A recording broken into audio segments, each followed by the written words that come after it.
Kalau kita besok masih dilakukan atau tidak? Kalau kita pasti tidak. Abdullah bin Mas'ud tidak. Besoknya datang lagi, baca lagi surah Ar-Rahman, sehingga dari sana dia dijuluki orang yang pertama kali memperdengarkan Quran. Siapa lagi? Ada banyak betul sahabat Nabi yang masih muda, dan Rasulullah intinya dikelilingi banyak pemuda. Silakan Ustaz Ali. Ya, silakan Ustaz.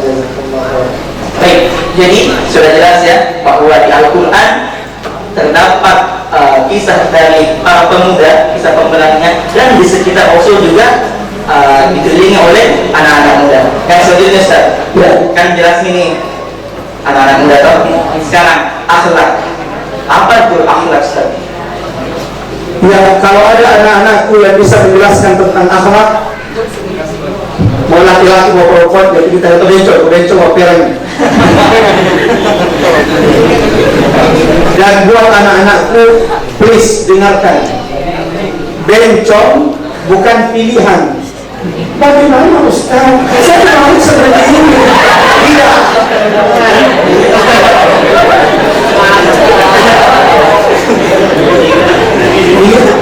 Sekolah harus perhatian dengan begini. Kalau ada anak-anak seperti ini, setiap datang sekolah dan sebelum keluar sekolah suruh pusat 10 kali. Minimal naik kelas 2 sudah berotot, sudah bermilmen. Kenapa? Nabi Muhammad, tapi ingat, hati-hati. Yang begini pindah, ini penyakit. Ini penyakit. Kalau laki-laki benaran, tapi dikelilingi dengan yang melambai-lambai begini, tunggu 1 bulan sudah mulai terjangkit penyakitnya. Mulai terjangkit ini. Hati-hati. Jadi hati-hati cari teman. Tapi ada orang seperti itu memang tidak. Karena Allah cuma menciptakan apa? Laki-laki dan perempuan. Tidak ada pertengahannya. Dalam Islam, ia ada namanya khunsa. Apa itu khunsa? Bencong dalam Islam itu adalah yang lahir dengan 2 kelamin. Engkau alat laki-lakinya, ada alat perempuan. Ini ada pembahasan khusus dalam fikih. Ini jatahnya jatah apa ini? Jatah laki-laki atau jatah perempuan? Ambil jatah laki-laki, bapak juga jatah perempuan. Enggak. Dengan kalian harus kalau begitu ya. Terus bagaimana dia? Dilihat kata ulama, dilihat dari 2 alat kelaminnya yang mana yang paling pertama on atau aktif. Jadi kalau alat perempuan yang pertama aktif, berarti dia dihukumi perempuan.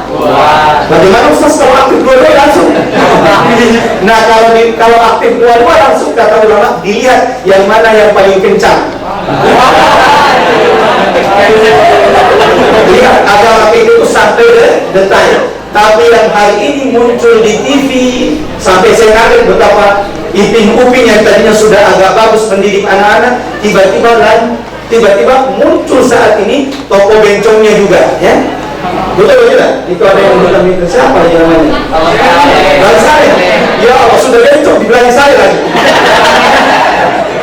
Coba lihat bagaimana media ini merusak anak-anak kita. Ya.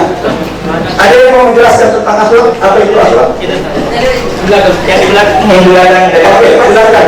Ya, ada dekat kipas. Ada dekat kipas. Ada tidak?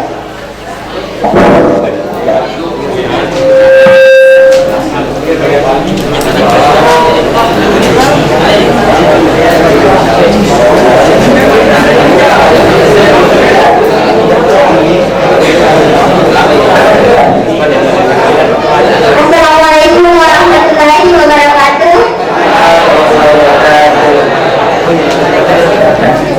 Waalaikumsalam warahmatullahi wabarakatuh. Silakan.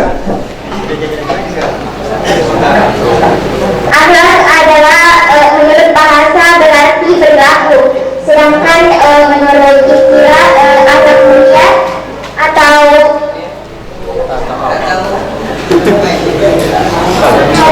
akhlak karimah adalah perilaku atau mulia terhadap Allah Subhanahu wa Ta'ala, kepada sesama manusia dan lingkungannya. Seperti akhlak mulia itu seperti adil, jujur, berani bertanggung jawab, lain. Dan lain. Masya Allah. Jangan itu mulu tidak ditulis ya. Masya Allah. Ini hebat di sini siswa-siswi di sini. Ini saya seperti mendengarkan Mama Dede sedang ceramah. Ya, Masya Allah. Ya, terima kasih banyak dan berhak untuk mendapatkan hadiah. Simpelnya begini. Akhlakun, akar katanya khalaqa. Pernah dengar kata makhluk? Apa itu makhluk? Apa itu makhluk? Ciptaan Allah. Manusia itu diciptakan Allah fisiknya. Ini namanya al-khalqiyah, fisik. Allah ciptakan fisik kita sebagaimana ketika Allah ciptakan fisik untuk kita, Allah juga ciptakan sifat dalam diri kita. Sifat dalam diri inilah disebut dengan apa? Akhlakun. Berarti kalau begitu Ustaz, ada orang lahir di dunia ini dari bayi maka suaminya nih. Ya. Ada orang memang dari lahir Allah sudah ciptakan dalam dirinya sifat dermawan makasya. Sebagaimana ada orang dari lahir dari brojo, istilahnya orang Jakarta, dari lahir masih mentok. Ya Allah, nemu manggil dia pada kata-kata itu kan digenjari. Ada yang begini di sini? Kalau ada kita rukyah bersama-sama. Sampai di sini anak-anak dalam mata Allah. Akhlak itu bisa berubah atau tidak? Tapi sulit. Karena itu adalah kebiasaan, tabiatmu. Apa itu tadi stempel? Ketika kamu lahir, ada orang memang dari lahirnya sudah keras. Sifatnya memang keras. Makanya jangan-jangan ada orang kelihatannya agamanya bagus, tapi keras sama istrinya.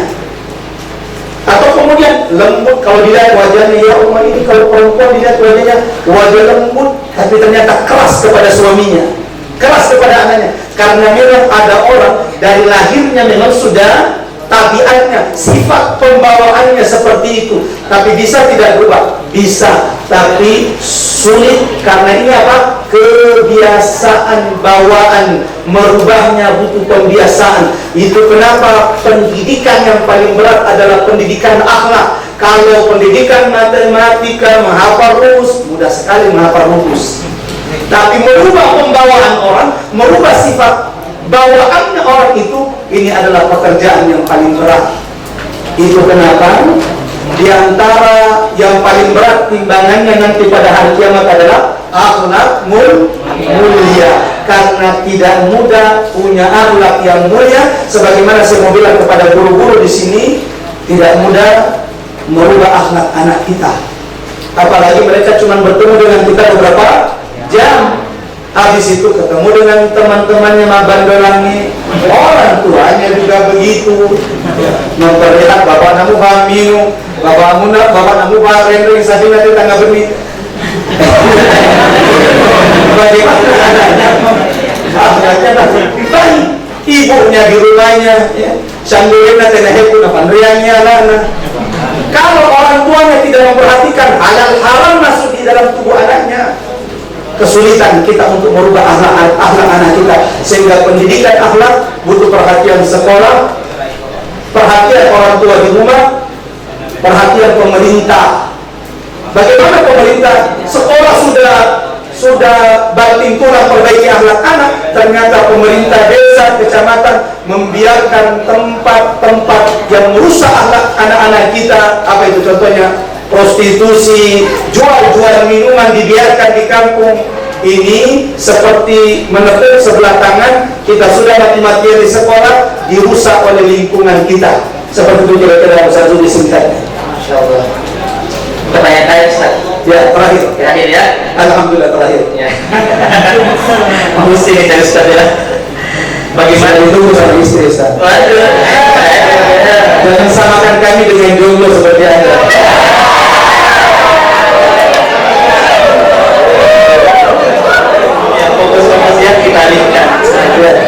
Tapi dengan Ustaz Zul sudah mau menikah ini. Makanya tadi saya lihat pandangannya kok lebih banyak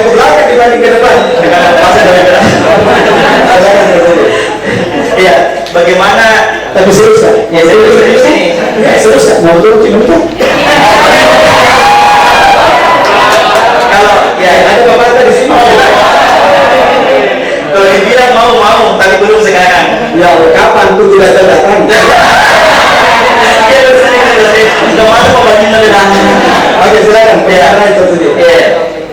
Bagaimana cara Ustaz supaya ini akhlak bisa ditanamkan kepada adik-adik yang minimal ukuran SMA lah, supaya baik akhlaknya setelah keluar dari dunia SMA. Masya Allah. Sebelumnya saya mau bilang kepada anak-anak berrahmat Allah, di antara sebab hilangnya keberkahan ilmu hari ini adalah hilangnya akhlak dari para penuntut ilmu. Saya masih ingat betul bagaimana dulu waktu kita masih SD, bukan berarti saya sudah terlalu tua, tapi di zaman kita masih tertanam akhlak itu. Kalau guru biasanya tabena, ada yang bisa ambilkan saya kayu bakar, ya puang, itu masih ada. Hari ini, iya Teo, sepatutnya seorang guru kan gitu. Padahal setiap bantuanmu kepada guru sebab keberkahan umum. Saya berdoa kepada Allah dan syaitan. Saya katakan ini sebagai bentuk dia. A'udzubillahi minasyaitonir rajim. Mudah-mudahan ini bukan bentuk dia. Karena ini yang kami pelajari dari guru kami. Tidak akan pernah sia-sia kamu ambil bukunya guru, tasnya guru, kamu bantu bawa ke kantornya, demi Allah itu tidak sia-sia. Itu sebab berkah ilmu dan bisa jadi sebab Allah membukakan pintu kesuksesan untukmu. Saya masih ingat nasihat guru saya, Allah yarham Ki Haji Lamra Said, bagaimana beliau ceritakan kepada kami bentuk baktinya beliau kepada gurunya, Ki Haji almarhum Ki Haji As'ad, pendiri pesantren As-Sabiah Singkat. Kata beliau, sampai waktu kakinya gurunya itu luka, beliau bukakan bekas-bekas lukanya tersebut karena hanya berharap keberkahan ilmu. Semakin hilang adabmu, akhlakmu kepada guru, yakinlah hilang keberkahan ilmu darimu. Sehingga banyak orang hari ini cerdas, mancap, punya gelar, tapi mereka juga merusak, mereka juga yang korupsi. Indonesia ini bukan kekurangan orang pintar, karena yang korupsi yang ada di anggota dewan itu orang pintar mereka. Orang pintar tapi kehilangan akhlak, sehingga mereka dengan ilmu baru merusak. Siapa yang mau surga paling tinggi di sini? Ada yang mau surga paling tinggi? Angkat tangan cepat. Siapa tahu didoakan malaikat. Angkat tangan cepat. Yang mau surga paling tinggi. Yang tidak mau, tidak usah angkat tangan. Ya, Allahu Akbar. Surga yang paling tinggi adalah surga Nabi Muhammad. Dan kata Nabi Muhammad, orang yang paling dekat surganya denganku adalah yang paling baik akhlaknya. Tidak boleh tuh orang begitu, dia akhlak begitu. Biasanya yang bilang begini tidak ada akhlaknya.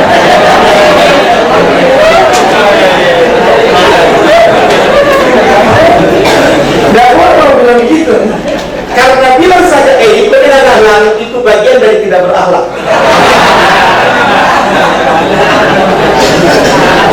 Oke, dengarkan baik-baik. Setidaknya akhlak itu tergambar satu di wajah. Dengarkan baik-baik. Tidak boleh orang mengaku-ngaku, ya mengeluh akhlakku ya. Tidak bisa mengaku sih. Betul, akhlak itu tercermin, bukan diakui. Di mana akhlak itu tercermin? Satu, wajah. Wajah. Wajahnya bagaimana Ustaz? Wajah yang sering tersenyum. Saya tidak akan lanjut dan saya tidak akan tutup sampai semua yang ada di depan saya, baik itu murid dan guru-guru, sudah senyum dengan kiri kanannya. 1, 2, 3, langsung senyum dengan kiri kanannya. Hai, terpaksa kelihatan senyumnya. Terima kasih banyak. Satu, akhlak itu tergambar di mana? Wajah. Dan murid yang kehilangan akhlak adalah di depan gurunya juga tidak mau senyum. Tidak usah sebut nama, tidak usah sebut. Sebab Ini juga nasihat. Tidak mungkin kita mengharapkan akhlak murid kita baik kalau tidak ada teladan. Metode cara menanamkan akhlak yang paling dahsyat, teladan. Jadi kalau muridnya kurang tersenyum, bisa jadi jangan-jangan gurunya juga susah senyum. Jadi musibah kalau ada guru, iya puang, itu saya nasihatkan kepada sekolah begitu, kalau ada begitu dipanggil ke kantor. Karena guru yang tidak berakhlak, bagaimana mungkin bisa mentransfer akhlak? Karena akhlak, metode terbaik mengajarkan adalah adanya keteladanan. Satu, akhlak itu terdapat di mana? Dua, lisan, lidah. Maksudnya Ustaz, bagaimana lembut kepada temannya, apalagi kepada guru. Jadi masa berkata biasa anak, tapi nak, wajib guru sebab itu, ya Allah, ini kehilangan akhlak dan adab. Yang ketiga, akhlak itu tergambar pada apa? Pada tangan yang sering membantu dan meringankan. Mohon diingat ini. Satu, apa tadi? Akhlak itu tergambar pada apa? Wajah yang bagaimana? Sering tersenyum. Tapi jangan juga senyum-senyum sendiri. Ya, jangan beri. Banyak orang dibikin ujaran sama handphone ya. Anak bermi di bulannya dia ada supaya bola-bola sendiri. Ya, tanya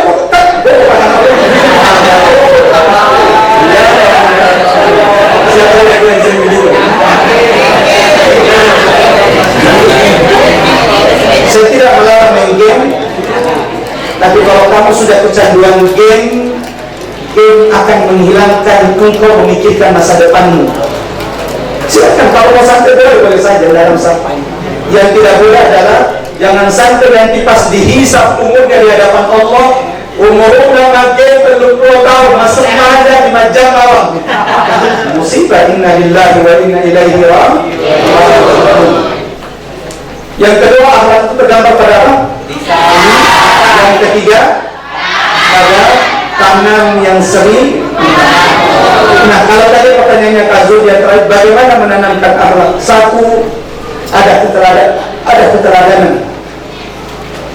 Kalau sudah akhlak hilang teladannya, jangan pernah berharap bisa mengajarkan akhlak. Kenapa Nabi Muhammad diutus untuk mengajarkan akhlak? Karena Nabi Muhammad sebelum mengajarkan akhlak adalah teladan terbaik dalam akhlak.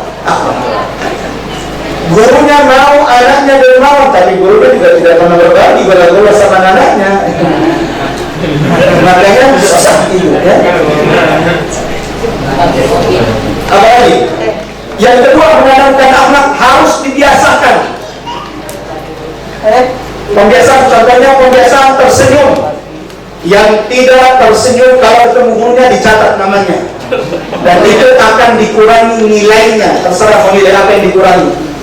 Karena kalau tidak dibiasakan, kenapa? Merubah kebiasaan itu sulit. Karena memang ada juga orang wajahnya ya Allah pada tembok.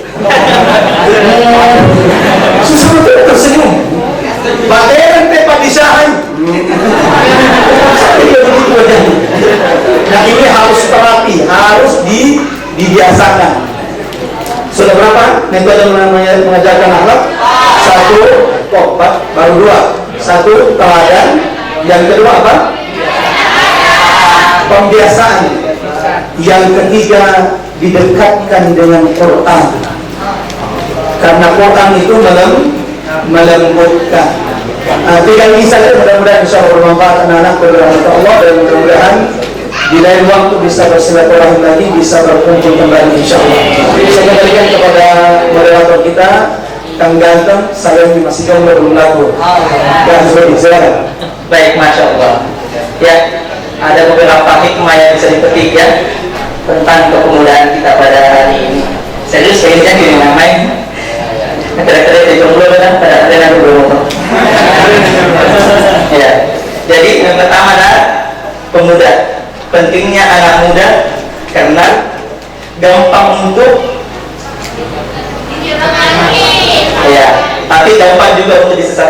Jadi yang mana kita pilih? Disesatkan.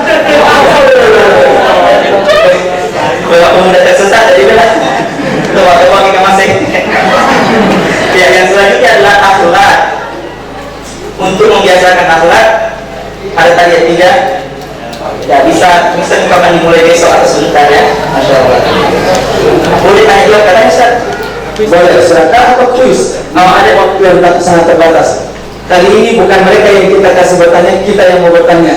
Pertanyaannya dari materi yang disampaikan. Yang bisa menjawab bisa dapat apa tadi? Ada gantungan kunci ya? Ya, ada gantungan kunci yang bisa menjawab.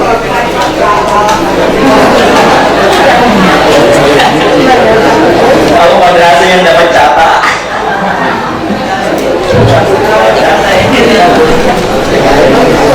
Ya, ada banyak kajian insyaallah. Jadi soalnya juga ada banyak.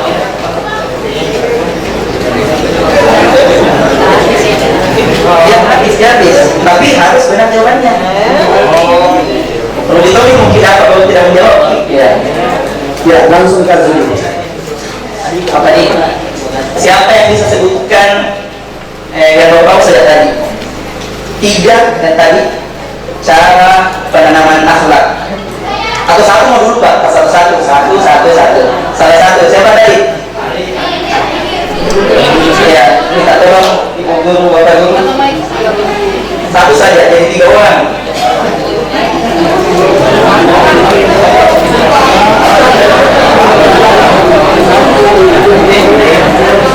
Ya. Oke, silakan. Murah senyum. Kampung tersenang. Penanaman akhlak atau gambaran akhlak? Penanaman akhlak. Kan tadi begini 3. Tadi yang pertama kan terbagi toh. Tata cara ininya pakai apa? Yang 3 yang utama tadi. Apa? Teladan. Oke, benar. Lanjut. Satu lagi. Adanya pembiasaan. Oke, betul. Satu lagi. Ya. Langsung. Mana tadi? Didekatkan dengan Al-Quran. Benar. Ya, apa tadi yang 3? Selanjutnya, yang pertama tadi apa? Penanaman akhlak, gambarannya. Ada beberapa tadi. Siapa? 1. Yang tadi itu, yang saya pilih itu menjawab, Masya Allah. Mana Sir? Yang pakai masker? Yang pakai masker. Ya. Yang tadi memilih tersesat. Mudah-mudahan dengan hadiah ini memilih jalan benar. Ya. Penanaman akhlak kan ada tadi juga. Gambaran akhlak. Iya, dari wajahnya itu yang senyum. Masya Allah. Satu lagi.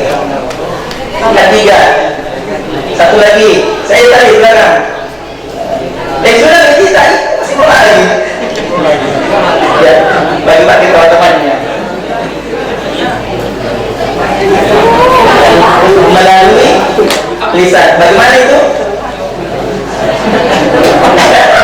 Melalui lisan. Bagaimana cara melalui lisan? Berkata lembut. Masya Allah. Oke, benar. Ini ada laki-laki itu apa ya? Ya, ya. Beringan tangan. Ringan tangan tunggu dulu. Ringan tangan itu ada yang mengumpul. Sedekah. Misalnya sedekah. Oh, ringan tangan untuk bersedekah. Masya Allah. Benar. Oke, silakan. Lagi. Banyak sekali nih hadiah. Sebutkan pemuda-pemuda di sekitar Rasulullah satu-satu.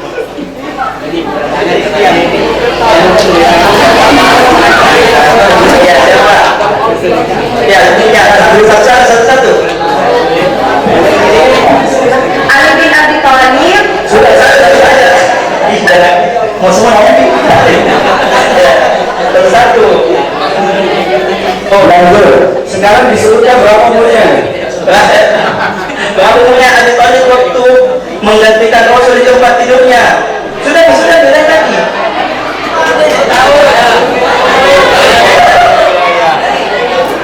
Ini. Berapa? 10 tahun. Ya, benar.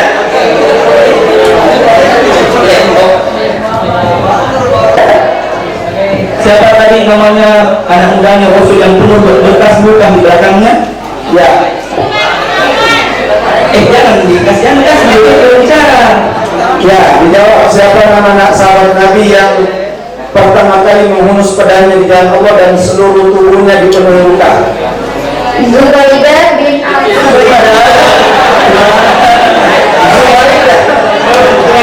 Dengan tepat. Jangan merusak nama orang.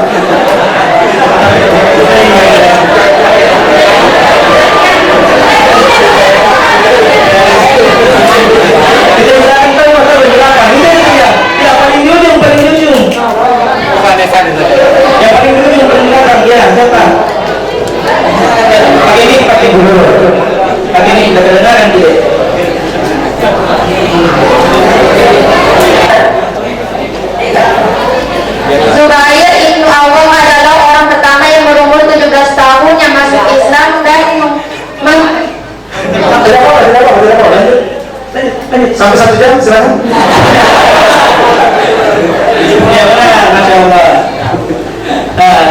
Masya Allah.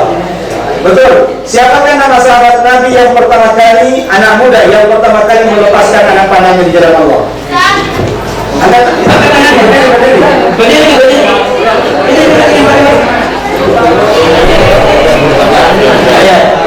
Siapa? Sa'ad bin Abi Waqqas. Betul, Sa'ad bin Abi Waqqas. Pertanyaan selanjutnya, hadiahnya guntingan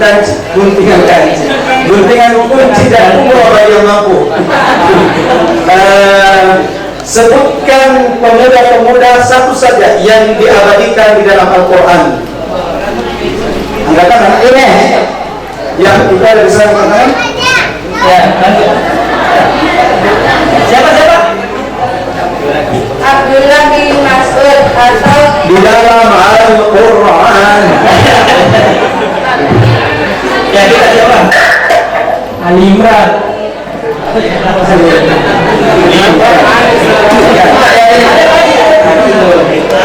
Bukan.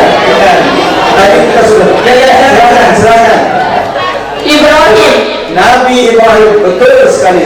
Ketika dia hancurkan berhala, saat itu dia masih muda. Sebagaimana Allah sebutkan dalam Al-Quran, Inna sami'na fatan. Kami dengar ada anak muda yang menghancurkan berhala-berhala kita. Yang lain, saya Nabi Ibrahim, anak muda yang dipisahkan. Ya ini, silakan. Musa. Nabi Musa, betul sekali. Selain Nabi Musa. Yusuf, Masya Allah.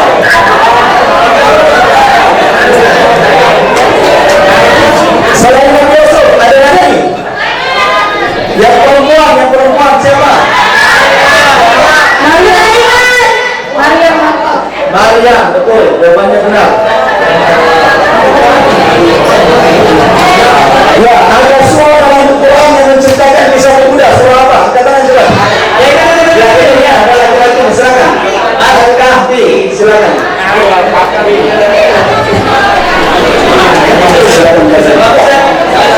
Masih ada 10.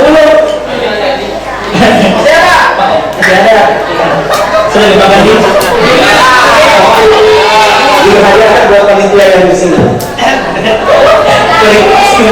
Silakan ya. Bagi itu orang berani. Bagi guru yang mantap kok silakan berikan dekat. Ya, oke, baik. Ya, mungkin saja yang pertemuan yang singkat ini. Alangkah rugi, ya dengarkan data ya adik. Alangkah ruginya kalau pada hari ini kita kedatangan lulusan besar ini dengan tata cara dakwahnya yang menarik dan teman-teman juga senang pastinya. Tapi kalau tidak diamankan ke depannya, itu akan menjadi hal yang sia-sia saja. Ya, jadi harapannya kami semua supaya adik-adik di SMA 11 Lune bisa menanamkan akhlak yang baik di sekolah dan di luar sekolah nantinya, insya Allah. Siap? Baik sekali, kita siap? Siap! Jangan bingung mau barang sama guru muka lagi. pemahaman. Ya mungkin saja Ustaz, syukran jazakallahu khairan, ilmunya sangat luar biasa. Kita tutup dengan membaca doa kafaratul majelis. Subhanakallahumma wa bihamdik, asyhadu an la ilaha illa anta, astaghfiruka wa atubu ilaik. Assalamualaikum warahmatullahi wabarakatuh.